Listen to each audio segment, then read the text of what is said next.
নমস্কাৰ, মই পাৰ্থই আকৌ এটা নতুন ভিডিঅ'লৈ স্বাগতম জনাইছোঁ আৰু বহুত দিনৰ মূৰত আপোনালোকৰ মাজলৈ ভিডিঅ' এটা দিছোঁ। আৰু এই গাড়ীখন জেন হয়, 2003 চনৰ হয়। এই গাড়ীখন আপোনালোকে ল'ব পাৰে। এইখন আছে আমাৰ বিক্ৰম ভাই ঘৰত আছে। গাড়ীখন ধুনীয়া হৈ আছে। এইখন আপোনাৰ ইৰ' 2 হয়, কাৰ্বেটাৰ নহয়। আৰু এই গাড়ীখন আপোনালোকে কম দামতে গাড়ীখন পাই যাব।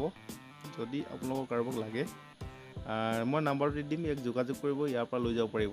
এই গাড়ীখনৰ দাম ৰাখিছে 48,000। 48,000 টকাত আপুনি এখন গাড়ী লৈ যাব পাৰিব। খালি টেক্স ফেল হৈছে। ধুনীয়া হৈছে গাড়ী, ইঞ্জিন আৰু বেটেৰীটো নতুন লগাইছে। ধুনীয়া দামত আপোনালোকৰ গাড়ী দি আছে। এই গাড়ীখন আপোনালোকক যদি লাগে ল'ব পাৰিব। ঠিক আছে, আপোনালোকে ভিডিঅ'টো চাই লওক, ইঞ্জিনৰ চাউণ্ডটো চাই লওক। আৰু যদি আপোনালোক কাৰোবাক দৰকাৰ হৈছে, মই স্ক্ৰীণত নাম্বাৰ এটা দিম। এই নাম্বাৰটো আপোনালোক কণ্টেক্ট কৰি গাড়ীখন লৈ যাব পাৰিব।